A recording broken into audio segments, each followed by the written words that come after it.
Welcome, everyone. This is Jane Hamill, and let's teach you some shizzle. Today, I have a special guest, Shannon Lohr from Factory 45. Hi, Shannon. Hi, Jane. Thank you so much for coming. Thank you Guys, so much she's for going to drop having some me. facts here about how to be a little bit more sustainable in your business. We're not going to jam anything down your throat. She is the most lovely human who encourages sustainable practices, and she's going to teach us some shit. So, Shannon, tell everybody, who are you and what do you do? Well, thank you so much for having me, Jane. I am Shannon Lohr. I'm the founder of Factory 45, the online business school that takes sustainable fashion brands from idea to launch. I've worked with over 500 entrepreneurs all over the globe since 2014 to launch their fashion or accessories brands in a way that is sustainably and ethically made. Woo! Let's go. Okay, so let's say that you're kind of the average fashion designer who's interested in being more sustainable that doesn't quite know what to do. Can we start with that? Yes. Okay. So the first thing I will tell everyone is that there is no such thing as perfectly sustainable. Anytime you're making something new, it has an impact. So our goal is to reduce that impact as much as we can without sacrificing the product, right? Because you can make the most sustainable, the most beautiful garment in the world. It's perfectly sustainable. But if nobody wears it or nobody uses it and they put it in the back of the closet because the fit isn't right or the fabric doesn't drape or it's not durable, then it's not sustainable. Mm-hmm. So that is the first thing I'll say. There's no such thing as perfectly sustainable, but there are ways that we can incorporate sustainability. That takes the pressure off right there. Mm-hmm. That's fantastic. All right, so keep going. Tell us what, for somebody who's trying to get going on this or trying to be more mindful of it. Yeah. What do they do? There are 3 ways that I can recommend incorporating sustainability into your supply chain. Great. The first one is fabric. The second one is packaging. And the third one is end life. So we'll start with fabric. Juicy. Okay. When you start thinking about the garment you want to create or the collection you want to create, can you find natural fabrics, right? We think about like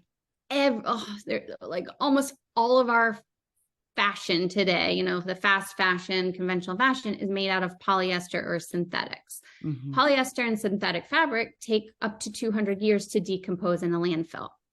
So can we remove the plastic, right? That's what polyester is. It's petroleum based. It's plastic that is sitting in a landfill when you're done with it. So can we add natural fibers into your collection, whether that's cotton or organic cotton, which would be even better, linen, hemp, even tencel, which is a man-made but still natural fabric. So that's the first thing, fabric. Okay. Again, not sacrificing the fit, the durability, the quality of the garment itself. Then we look at packaging, which is the easiest one. That's like a softball one for everybody. Yes. I'm like, I could handle that. Yes. Good. So if there's nothing else, if your supply chain is created, you can't change your fabric out, you just ordered, 500 yards of polyester, just move on to the packaging, right? So packaging that is compostable or made of paper, or there's mushroom packaging now, like all these kind of cool compostable different ways of looking at packaging that is not a poly liner or a poly bag, again staying away from the synthetics and the plastics. The third thing is end life. So where will your garment end up when your customer is done wearing it or using it? Is it going to be thrown in the garbage bin or to Goodwill or wherever it is, and then not be able to be resold? Let's say if your customer did send it to Goodwill and end up in a landfill, not able to be recycled and just sit there and decompose over 200 years? Or do you have a buyback program or a send back program or a resale program where you can actually make use of the garment that your customer is done using? So those are the three things. Okay. Questions for you. When it comes to packaging, it used to be kind of hard to find these things. I noticed it's way easier. Do you have any resources to suggest where to go to find packaging that's sustainable?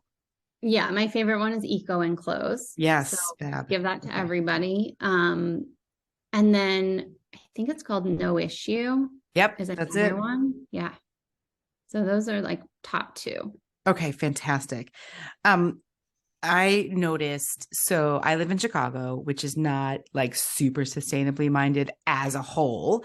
But even in my quirky neighborhood, I noticed on the neighborhood Facebook group, they're saying, hey, I wanted to order from a restaurant of this type. I can't recall which kind of food she wanted, but she said, I'm looking for an order. Let's say it's Chinese food. I'm looking for a place to order Chinese food that has sustainable packaging. Anybody got ideas?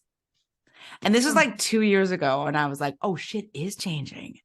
Like, even That's if my, amazing. she's like, I'm not going to order from somebody that has, whatever. And I was like, and this is not like a super progressive hipster neighborhood, so that had to be like a 60-year-old lady, and I was just like, so I don't know.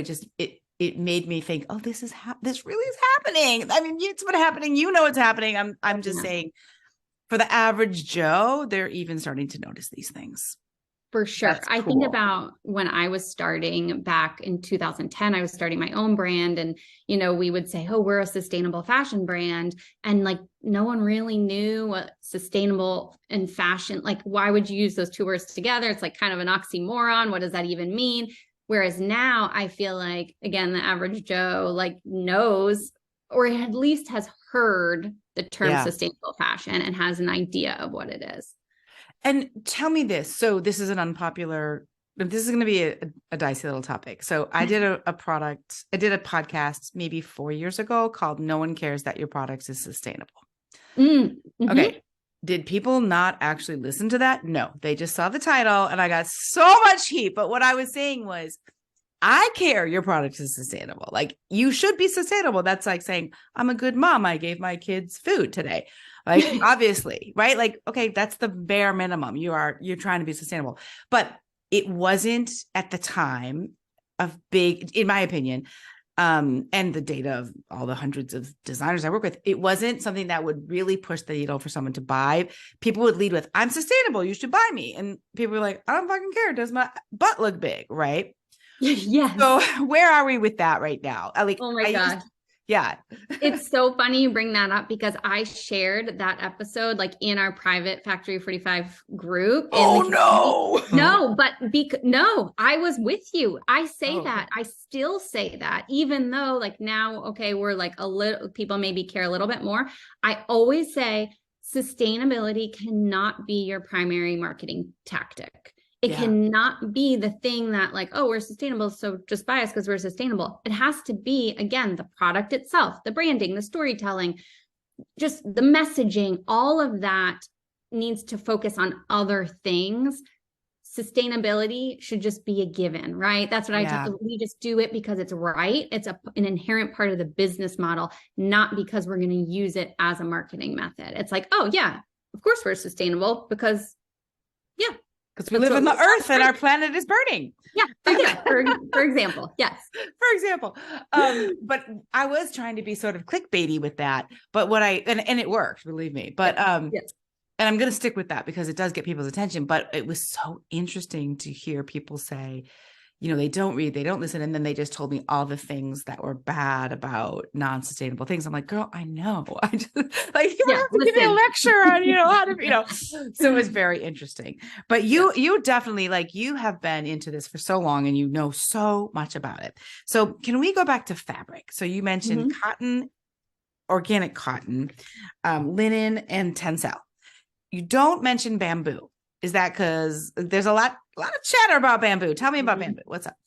Well, it just goes like back to, again, like there's no such thing as perfectly sustainable. Each fabric has its pros and cons. Cotton requires a lot of water. Bamboo's great because it's a renewable weed. Like it just grows on its own and you don't need pesticides to make it a successful crop. Yeah. But it's super chemical intensive when you turn it into fabric. So it's not like that I leave it out on purpose. Sure, like there's sustainable properties about it, but what I say is like, if you do want to source bamboo, try to find a supplier that is going to close the loop so that they'll reuse the chemicals in their process instead of like dumping it all into waterways in China. Okay, got it. And then so fabrics that are like, let's say cotton lycra or bamboo with lycra, I'm not up on all the fabrics, so I'm probably saying these things wrong, but what about that? Where does that stand? Is that like, oh, you're getting close, or is it like, well, so it's a good question. I understand when brands feel like they need that 2% to 5% of lycra or spandex or like that stretch, because again, we can't sacrifice the quality of the product. We need it to fit and to look good on people and for people to like it and for it to be durable. So I get that. I guess from a sustainability perspective, it becomes problematic because you can only recycle fabric that is 100% of the fiber. So like to break out, you can't like extract that lycra or spandex from the fabric and then like recycle the organic cotton. It doesn't work that way. Okay. So again, it's everything is nuanced. Yes. We're just trying to do our best. Oh my gosh, I'm so sorry. Rude. Be quiet. Thought I had that off. My bad. No worries. Okay. I do have another question about that. Let me just turn this chisel off. Okay, cool. So what about silk? One of my clients was saying her dresses are 100% silk. And I said something, I don't know. She said something about they're sustainable. She goes, I mean, you could bury it in the backyard when you're finished with it if you want. And I was like, I never thought of it like that. Like, what's up with silk? Yeah, silk's great. 100% silk is biodegradable and would compost. It depends on obviously the dye that is being used. But I think silk is a great fabric. There will be animal rights activists who will advocate for peace silk so that it's kinder to the silkworms. Yeah. But as a fabric itself, I do think of it as a sustainable fabric. I got a whole download on that recently when I was shopping.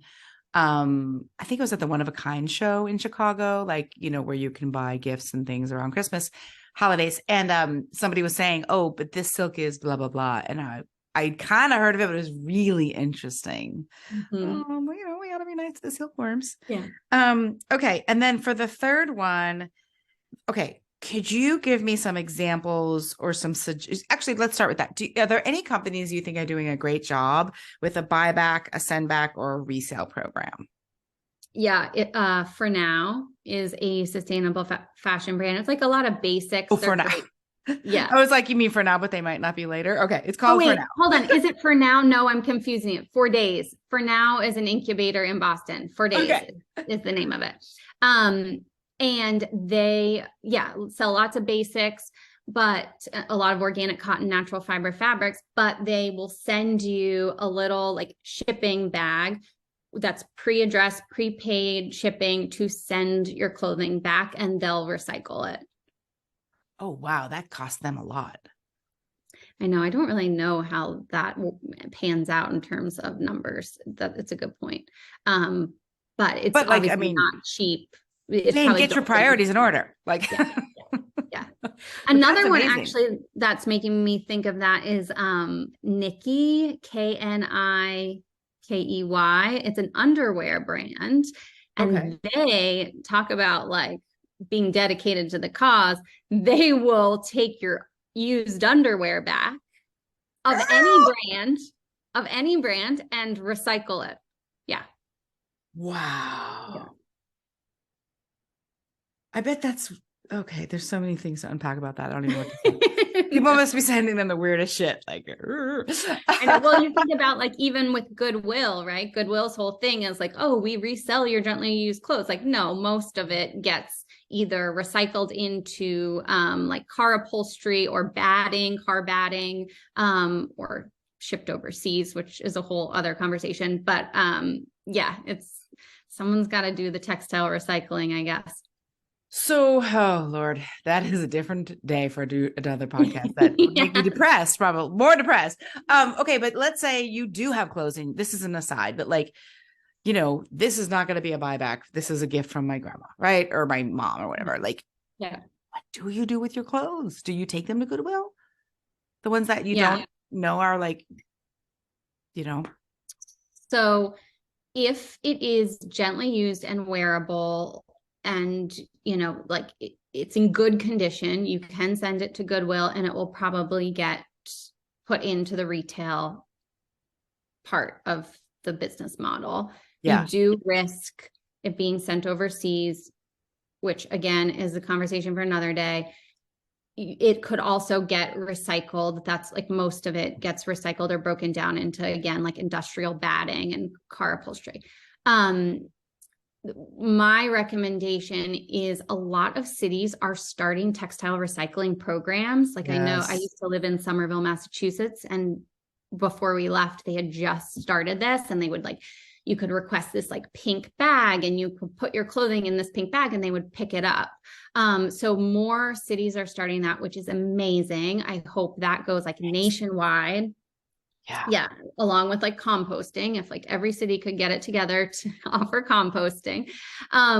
But so that is a great option. And then sometimes you'll see, if you keep an eye out, like as you're just driving around, again, depending on where you live, you'll see bins in like parking lots that say textile recycling. It's not like Planet Aid or Red Cross. It's like recycle your textiles or to recycle your clothing. So that's just like a great way for any clothing that cannot be reused, cannot be reworn, sorry about the text messages just coming through my computer here. They can That's how we roll, girl. We're busy. Yeah, I know. It's just doing business, like whatever. Oh, delivery, great. Keep going. Yeah. So yeah, they can be recycled. Okay. So I have a client. She has like this big box in her studio where she would put all of her stuff and then she takes it out to the suburbs. But now she found a new company who will come and pick up her recycling. She has to pay for it, of course. Mm-hmm. Her scraps of fabric. I mean, she tries to use as much as she possibly can, but she still ends up with scraps of fabric.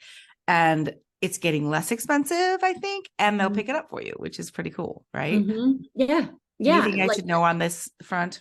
No, I mean, it's just more about it expanding to more options and, making it really what it comes down to is making it as easy as possible on, you think like, okay, busy mom, got a 5-year-old and a 9-month-old, like how I really care about this stuff. And it's even hard for me to go out of my way to like find the textile recycler or batch things and like put one pile in one bag and then, so to make it as easy on us as possible would be great.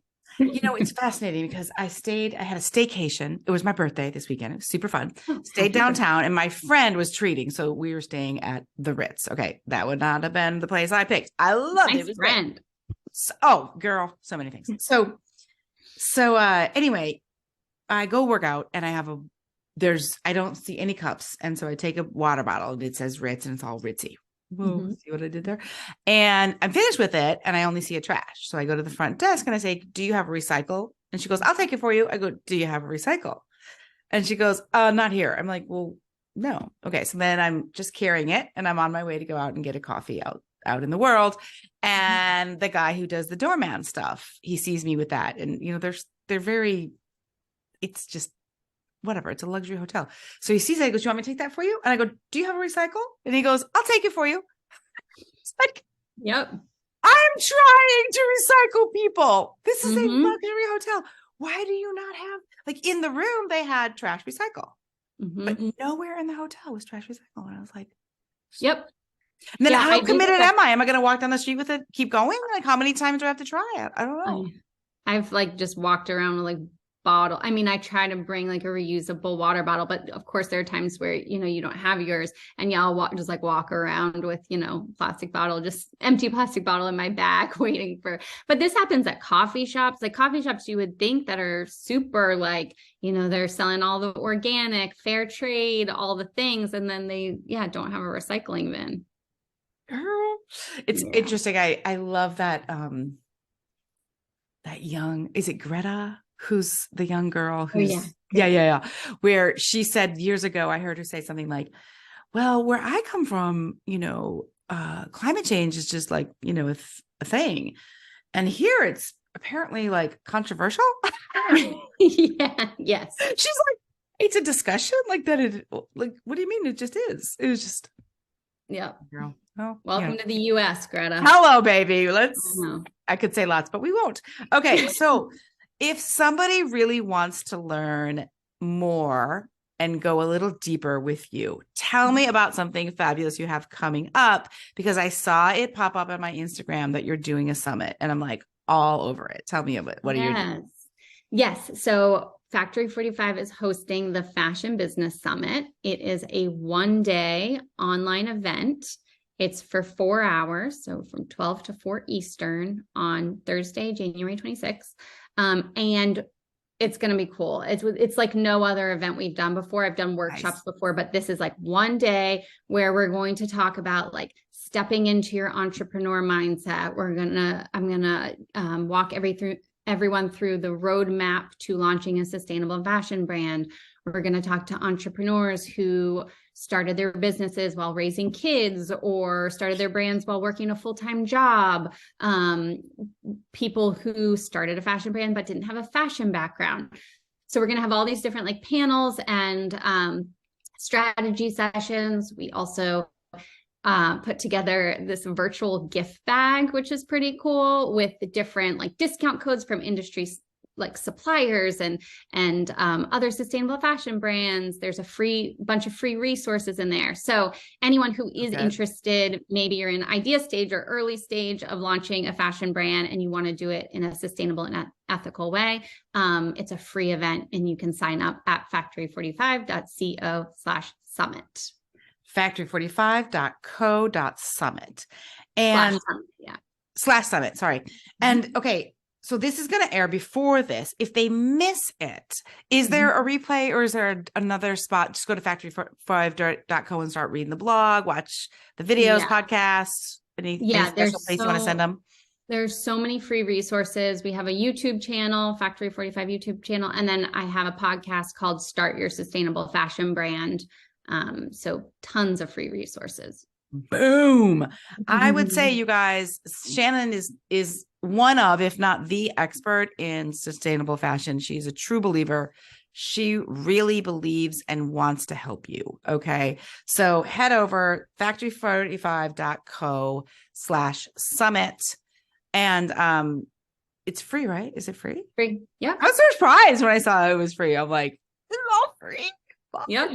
I like it. Yeah. People, let's just sum this up. All right. So we had 3 ways to start. The 3 ways were, you want to repeat?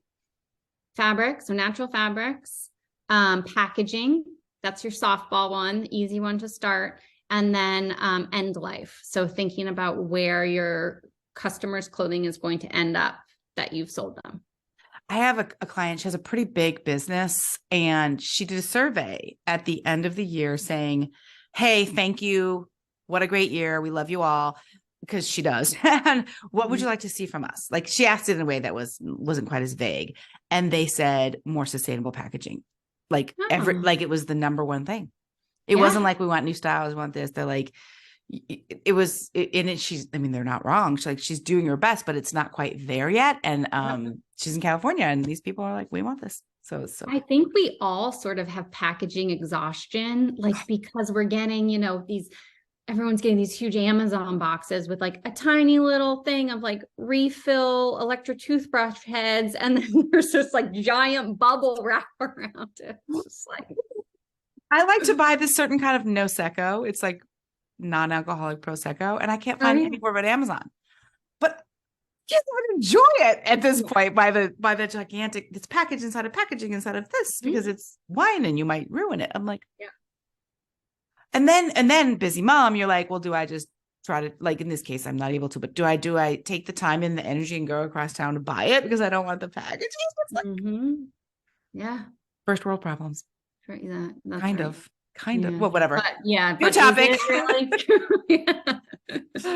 All right, guys. Shannon, you are a rock star. Thanks for coming. I appreciate it. Thank you so much, Jane. Appreciate it.